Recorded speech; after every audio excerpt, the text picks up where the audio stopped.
रामचंद्र भगवान की जय। सत्य सनातन धर्म की जय। जय जय श्री राधे।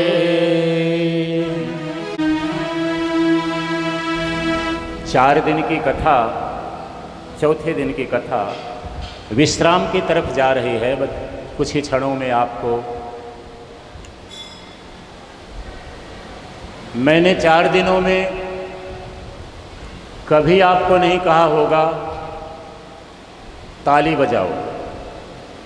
जो ताली नहीं बजाएगा वो अगले जन्म में कभी नहीं कहा होगा, क्योंकि मैं कहता ही नहीं हूँ।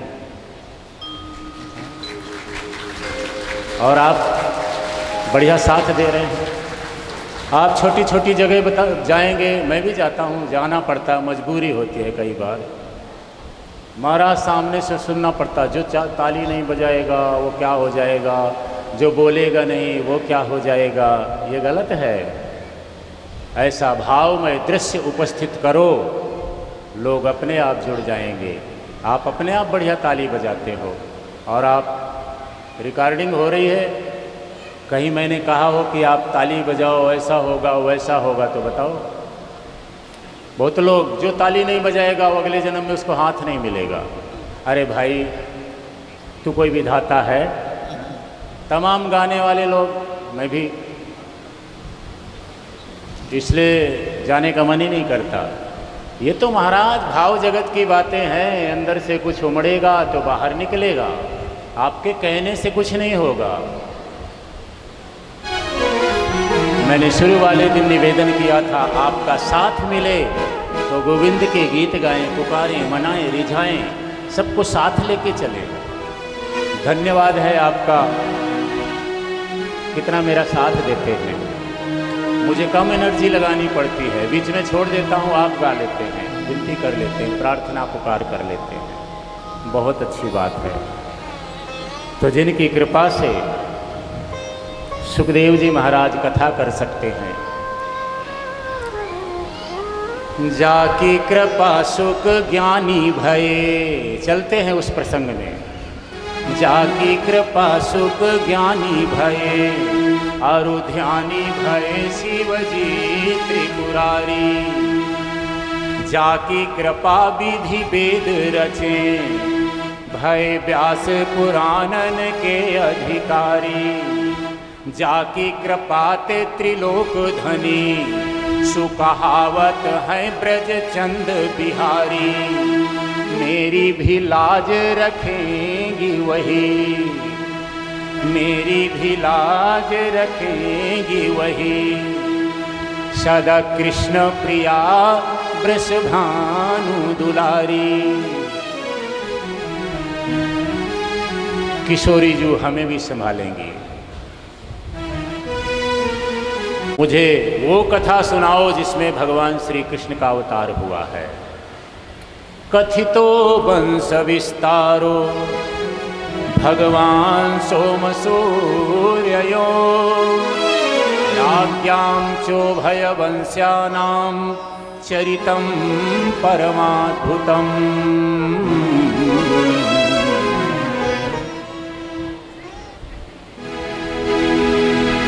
आप मुझे वो कथा सुनाओ जिसमें भगवान श्री कृष्ण प्रकट हुए हैं।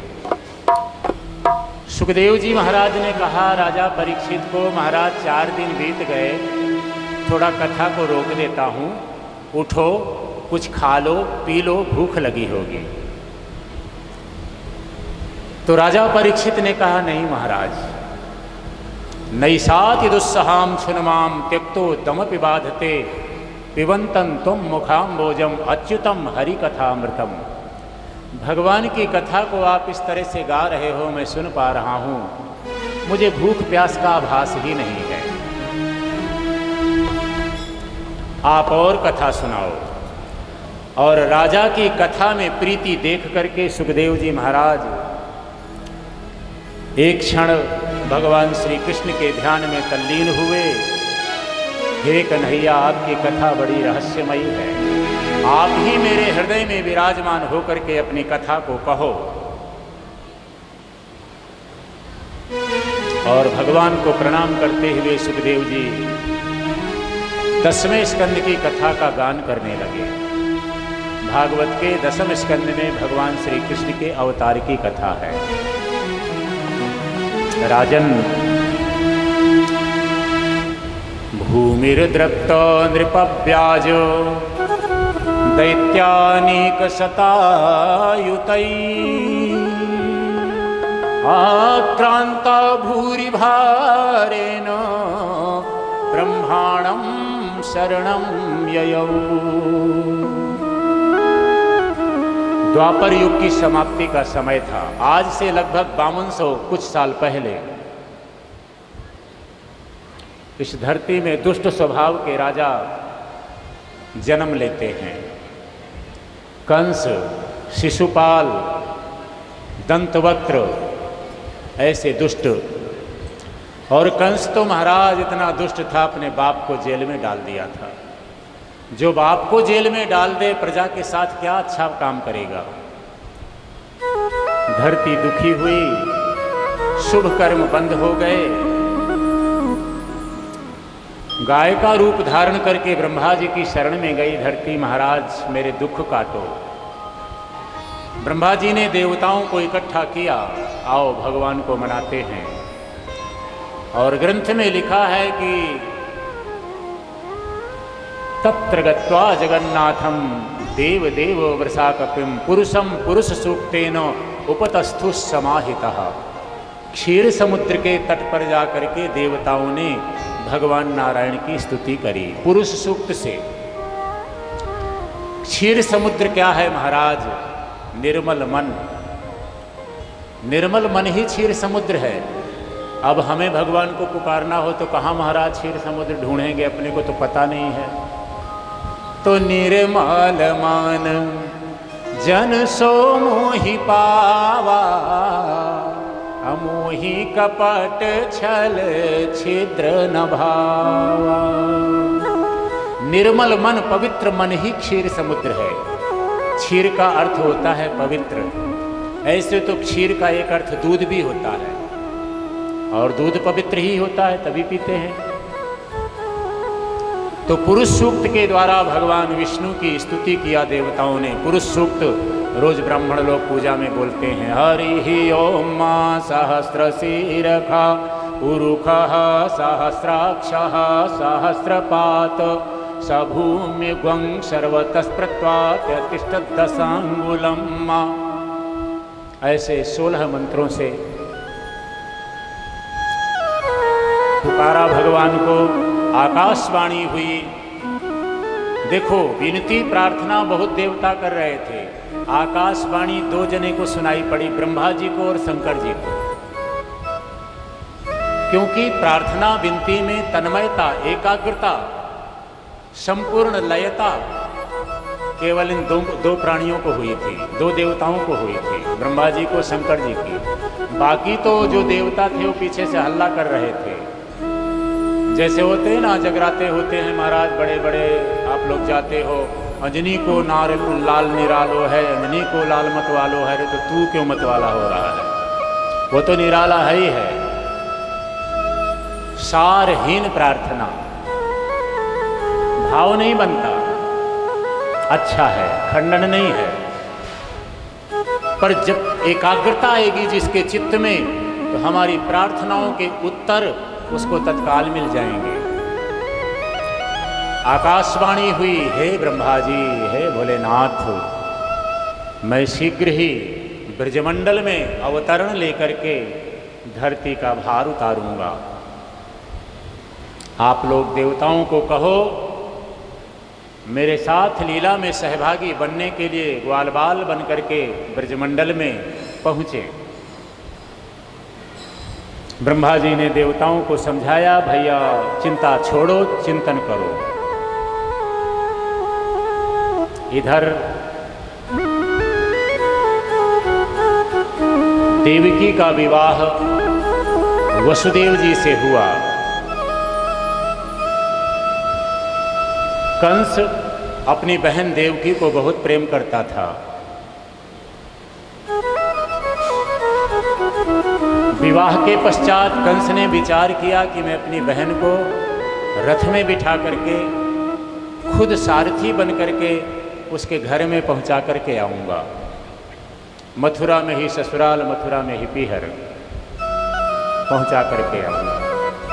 तो जैसे ही दोनों को रथ में बिठाया, रथ में चलने की तैयारी में है, कंस बैठ गया रथ चलाने के लिए।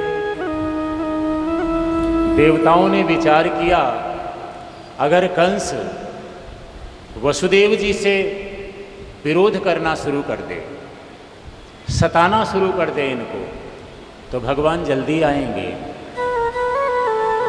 क्योंकि पापी के दुखी होने पर भगवान जल्दी कृपा नहीं करते, लेकिन भगवान के भक्त को जब कोई सताता है, दुखी करता है, तो भगवान को आना पड़ता है।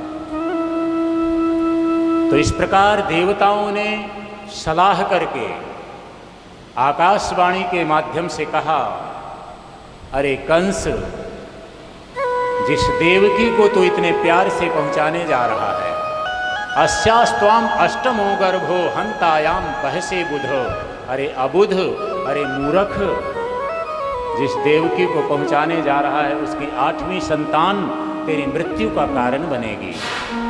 सुना उसने महाराज, ओ इसकी संतान मेरी मौत बनेगी। पापी तो था ही महाराज, दुष्ट तो था ही। देवकी की चोटी पकड़ी, बाल पकड़ा, रथ से धरती पर खींच लिया, तलवार निकाला, अभी मार देता हूं। जब देवकी ही नहीं रहेगी तो मृत्यु का कारण कैसे बनेगी? वसुदेव जी ने हाथ पकड़ लिया, हाथ जोड़ लिया। महाराज क्या कर रहे हो? आपकी बहन है, अभी अभी विवाह हुआ है, हाथों की मेहंदी भी नहीं छूटी है, और आप जैसा यशस्वी राजा किसी स्त्री का वध करे, वो भी आपकी बहन, कलंक लगेगा। अकीर्ति चापि भूतानाम मरणादतिरिच्यते। आप जैसा कोई वीर एक स्त्री की हत्या करे, आपकी अपकीर्ति होगी। कंस ने कहा, मैं तेरा चेला नहीं हूं जो तेरा ज्ञान सुनूंगा, मैं इसे मारूंगा क्योंकि मेरी मौत का कारण बनने वाली है। वसुदेव जी ने दूसरी युक्ति, जब ये युक्ति नहीं चली तो दूसरी बात, महाराज आपको इसकी संतानों से कष्ट है ना? हाँ, तो मैं आपको वचन देता हूं, जैसे ही कोई भी संतान देवकी को होगी आपको सौंप दूंगा मैं। आप देवकी को छोड़ दो। वसुदेव जी सत्य बोलते थे और वसुदेव जी की सत्यता पर कंस को भरोसा था। ये आदमी झूठ नहीं बोलता। विचार करने लगा, ये ठीक कह रहा है, देवकी को मारूंगा तो कलंक लगेगा, लोग क्या कहेंगे कि मौत के भय से डर गया, बहन को मार डाला। हाँ ठीक है, अविश्वास तो है मन में, थोड़ा भय तो है। समय की गति चली, देवकी को प्रथम गर्भ रहा, बालक का जन्म हुआ। वसुदेव जी जन्म लेते ही बालक को उठाया, देवकी रोने लगी, मेरा भाई तो काल है, इसको मार डालेगा। देवी मैं अपने वचन का पालन अवश्य करूंगा। कंस के पास ले गया, बच्चे को ले गया, ले जाया गया। वसुदेव जी के सत्संग से बताया, महाराज ये बेटा हुआ है। वसुदेव जी की सत्यता से, सत्संग से कंस की बुद्धि थोड़ी सी सुधरी। देखो मुझे तो पता भी नहीं था और ये बताने आ गया, लेके आ गया। आकाशवाणी ने कहा था 8वां गर्भ मेरा काल है, ये तो पहला है, इसको छोड़ देता हूं, इसे ले जाओ, 8वें को मारूंगा। वसुदेव जी राजी हो गए, 7 बचेंगे। लेकिन महाराज नारद जी को चैन नहीं आया, नारायण नारायण करते हुए कंस के पास पहुंच गए। हाथों में एक कमल का फूल था जिसमें 8 पंखुड़ियां थी। युक्ति पूर्वक नारद जी ने प्रत्येक पंखुड़ी को पहला सिद्ध कर दिया, प्रत्येक को 8वां सिद्ध कर दिया। महाराज देवताओं की भाषा गूढ़ होती है। कंस ने कहा तो मैं उस बच्चे को मार डालूं? अरे तू मूर्ख है क्या? मैं ये कहने थोड़ी आया हूं कि बच्चे को मार डाल, मैं तो तुझे समझाने आया हूं। नारद जी का काम थोड़ा सा अटपटा सा लगता है, लेकिन नारद जी के कार्य में समाज का हित छुपा होता है। ये देवकी की 6 संतानें, महाराज ये सब स्वर्ग लोक के देवता हैं, विशिष्ट पुरुष हैं, ये शापित थे। बस धरती पर जन्म लेना है और तुरंत मुक्त हो जाना। तो नारद जी उस लीला में सहभागी हैं, नारद जी का उसमें रोल है। नारद जी चले गए, वो गया महाराज। कंस उस बच्चे को उठाया, पैर पकड़ा, पत्थर पर पटका। इस प्रकार देवकी की 6 संतानों को कंस ने मार दिया। अब 7वें गर्भ में शेषनाग जी महाराज साक्षात पधारे, बलराम जी के रूप में। भगवान ने अपनी योग माया को बुलाया, मेरे कुछ काम करो। कहो प्रभु। देवकी के गर्भ में जो 7वां बीज है, देवकी के पेट में 7वां गर्भ है, उसे वहाँ से उठाओ। वसुदेव जी की दूसरी पत्नी जो महलों में रह रही है, रोहिणी के गर्भ में स्थापित करो और यशोदा के यहाँ कन्या बन करके जन्म ले लो।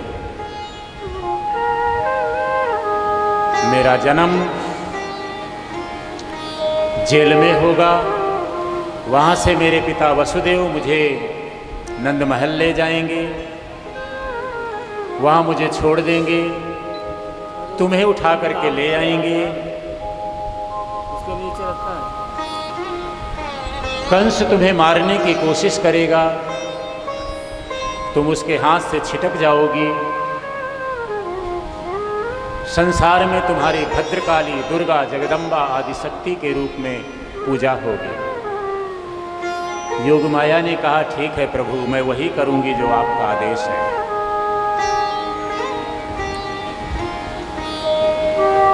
देवकी के गर्भ को खींचा, रोहिणी जी के यहाँ स्थापित किया, बलराम जी का उधर जन्म हुआ। 7वें गर्भ के नष्ट हो जाने का कलंक कंस को लग गया। कोई ऐसा उपाय किया होगा कि गर्भ नष्ट हो गया। अब जब शेष से भी, देवकी का गर्भ जब शेष से भी शून्य हो गया, जब कुछ नहीं रहा, वहाँ रिक्तता आ गई, तो भगवान का तेज वहाँ समाहित हो गया। भगवान पधारे। भगवान गर्भ में कभी नहीं आते, कहने में ऐसा आ जाता है, आभास कराते हैं, एक तेज स्थापित करते हैं। और देवकी के उदर में स्थापित परमात्मा के तेज की स्तुति करने के लिए ब्रह्मा जी, शंकर जी, आकाश में अन्य देवतागण आ गए और प्रार्थना करने लगे। भगवान को मानो याद दिला रहे हैं कि हे प्रभु, आप सत्यव्रती हैं, कहीं गर्भवास के दुख को देख करके वापस मत चले जाना। बड़ी सुंदर स्तुति है। सत्यव्रतम सत्यपरम त्रिसत्यम सत्यश्च योनिं निहितं च सत्ये सत्यस्य सत्यामृत सत्यनेत्रं सत्यात्मकं त्वां शरणं प्रपन्ना। भगवान कैसे हैं? सत्य स्वरूप हैं, सत्य ही परमात्मा है। मिलते कैसे हैं? सत्य से। उनका स्वभाव कैसा है? सत्यव्रती है, वो सत्य बोलते हैं। सत्य ही परमात्मा है, मिलते सत्य से हैं, भगवान सत्य बोलते हैं। इसलिए उन सत्यात्मक परमात्मा को, सत्य रूप परमात्मा को हम प्रणाम करें। ये इस श्लोक का भाव है। भगवान मिलते हैं सच से, और हम महाराज सारी उम्र झूठ बोलते हैं। कहाँ से शांति मिले, कहाँ से भगवान मिले?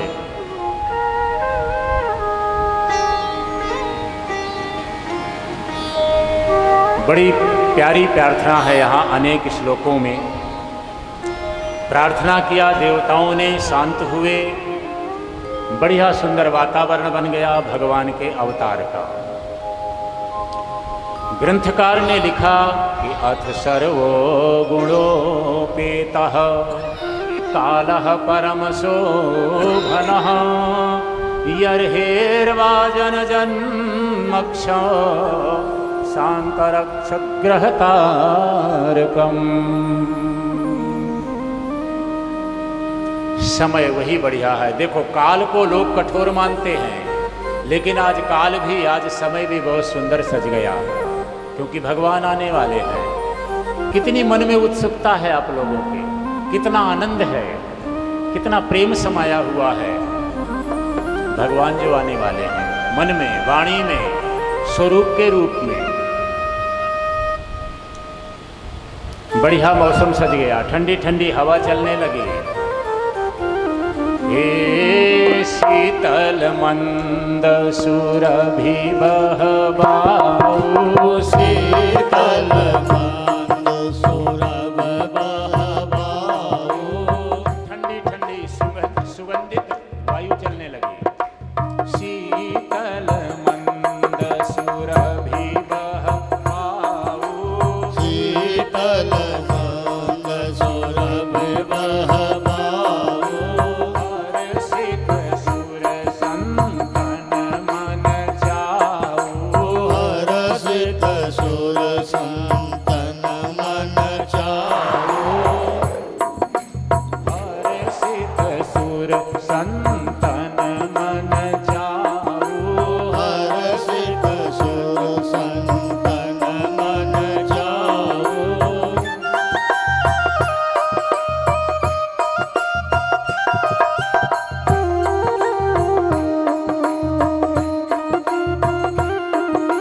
मन कुसुमित गिरि घन मनियारा, मन कुसुमित गिरि घन मनियारा।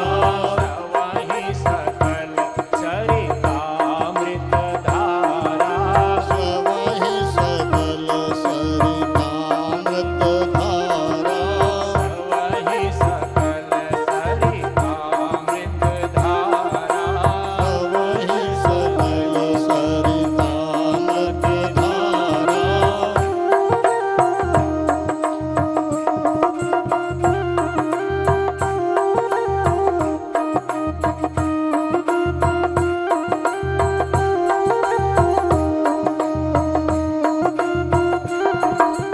बरसहि सुमन सुअंजलि साजी, बरसहि सुमन सुअंजलि साजी। गह गह गगन दुंदुभि बाजी, गह गह गगन दुंदुभि बाजी।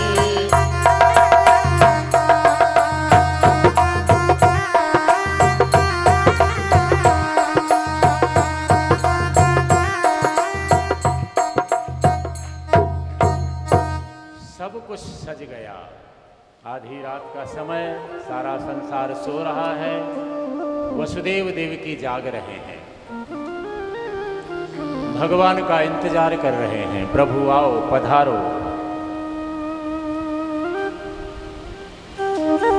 देखिए, जब मैं बाल कृष्ण भगवान की जय बोलूंगा, आपको पता है तभी बाल रूप को लाएंगे। उससे पहले सुने, समझें और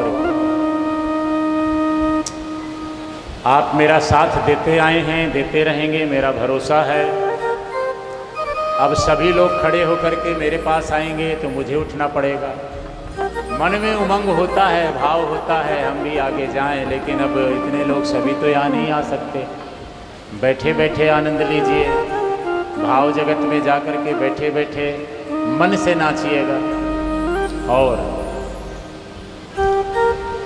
कल के मंगलमयी भगवान की बाल लीलाओं के प्रसंग होंगे।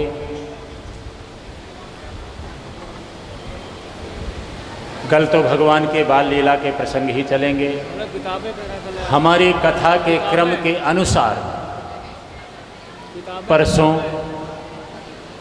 मध्याह्न काल की कथा में 56 भोग लगाएंगे और परसों ही सायंकाल की कथा में रुक्मिणी विवाह की कथा करेंगे। आगे की कथा फिर बताएंगे। आप इसी तरह साथ देते रहें। कुछ ही मिनटों में आप स्वरूप का दर्शन करेंगे, आनंद उत्सव मनाएंगे। भगवान के दर्शनों के लिए वसुदेव देवकी के प्राण तड़प रहे हैं। कल्पना कीजिए, विचार करिए, वसुदेव देवकी ने क्या अपराध किया था। विवाह होते ही जेल में 6 संतानों की हत्या। भगवान जिनके पुत्र बनकर आ रहे हैं जेल में बंद हैं। महाराज, हमारे दुख तो कम हैं, पर फिर भी सारी उम्र हम रोते रहते हैं। तो मध्य रात्रि का समय, भादों का महीना, कृष्ण पक्ष, अष्टमी तिथि, रोहिणी नक्षत्र, सबसे पहले वसुदेव देवकी के सामने भगवान चतुर्भुज रूप में प्रकट हुए हैं। याद दिलाया,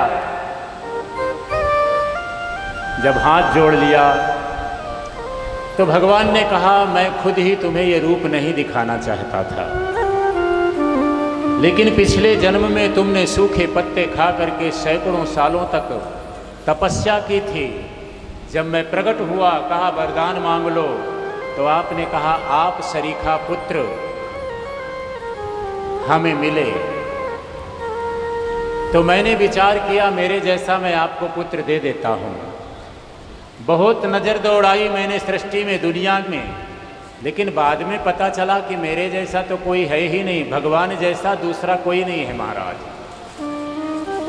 इसलिए मैं खुद ही तुम्हारा पुत्र बन करके यहाँ प्रकट हो रहा हूँ।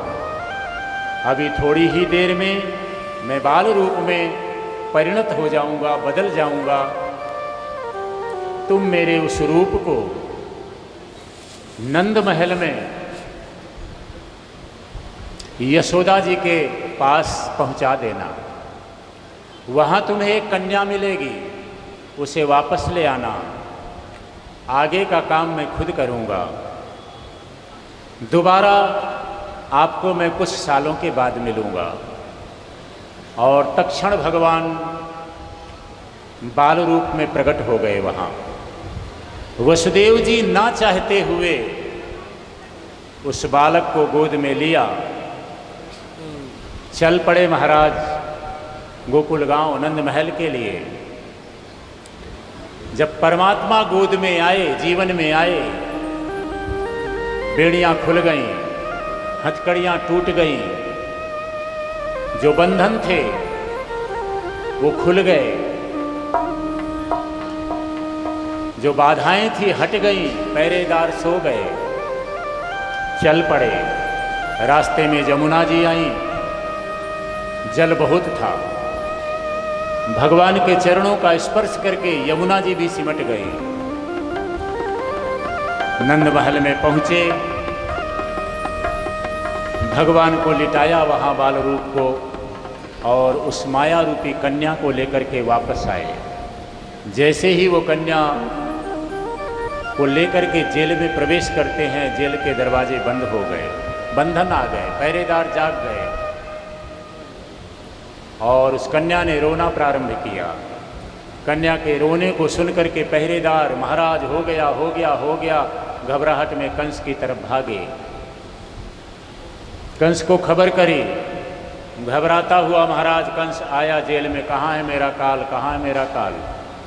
उस कन्या का पैर पकड़ा, देवकी हाथ जोड़ लिया, भैया ये तो कन्या है, इसे छोड़ दो। नहीं सुना, पत्थर पर पटकना चाहा, कंस के सिर में एक लात मार करके वो कन्या आकाश में भद्रकाली मैया काली के रूप में प्रकट हो गई। भद्रकाली मैया की जय।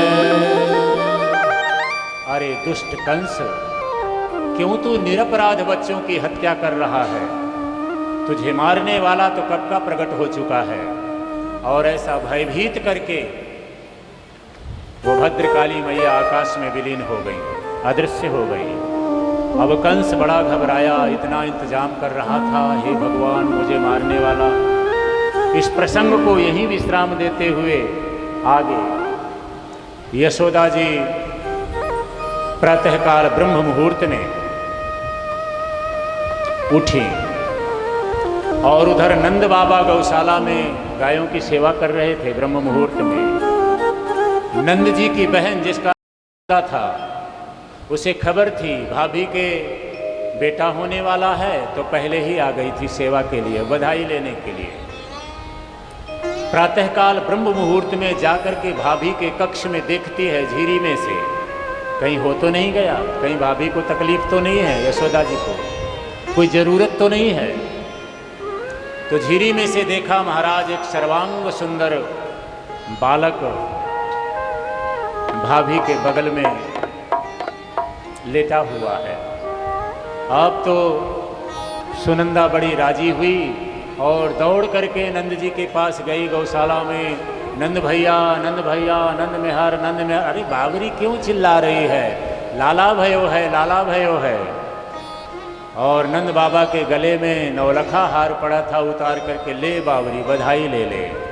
बाल कृष्ण भगवान की जय, वृंदावन बिहारी लाल की जय, सत्य सनातन धर्म की जय। और महाराज बहुत बड़ी सारी बधाई मिली तो सुनंदा और प्रसन्नता के साथ गोकुल गांव की गलियों में सबको बताने लगी, नंद घरा नंद भयो कन्हैया लाल की, नंद घरा नंद भयो जय कन्हैया लाल की, नंद घरा नंद भयो जय कन्हैया लाल की, आनंद उमंग भयो जय कन्हैया लाल की, आनंद उमंग भयो जय कन्हैया लाल की, नंद घरा नंद भयो जय कन्हैया लाल की, नंद घरा नंद भयो जय कन्हैया लाल की, कोटि ब्रह्मांडपति अधिपति लाल की जय, कन्हैया लाल की जय हो लाल की, गाने आए जय जय हो गोपाल की, आए जय हो गोपाल की।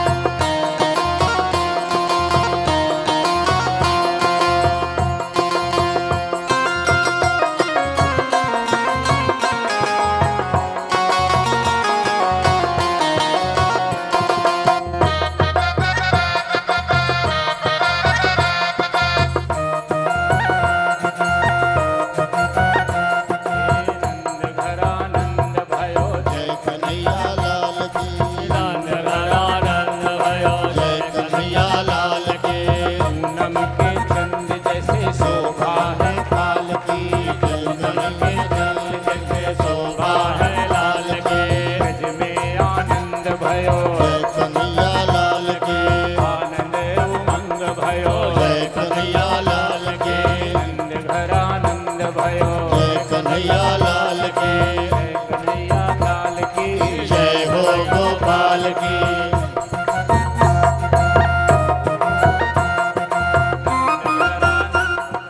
जय कन्हैया लाल की, आनंद मंग भयो जय कन्हैया लाल की,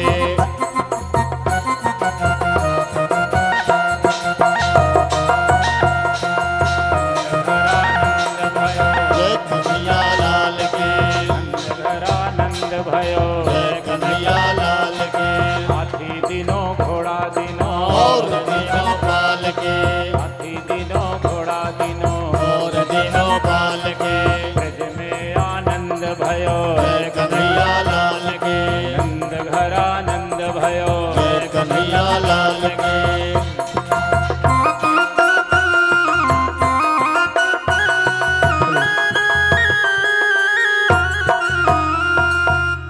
आप सभी से अनुरोध है, व्यवस्था को बनाए रखें, व्यवस्था में साथ दें। कोई खड़ा नहीं होगा।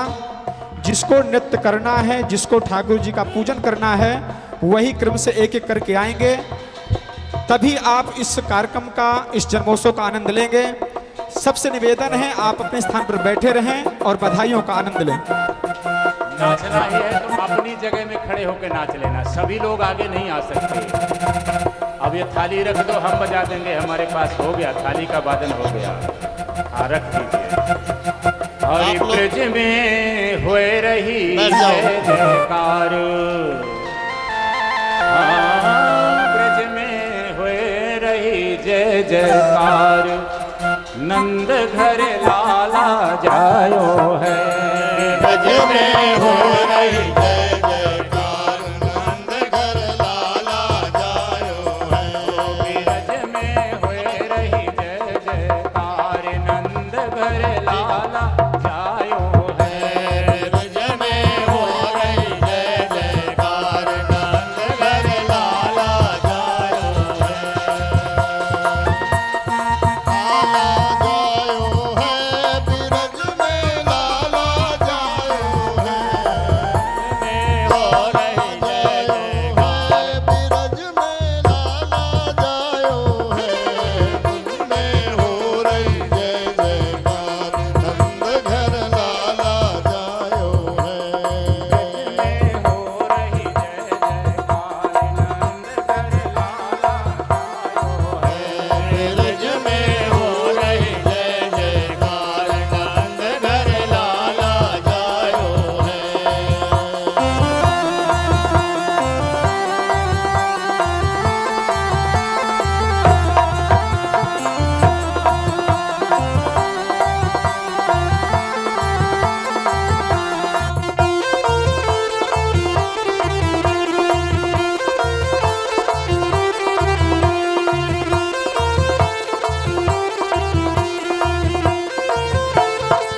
रही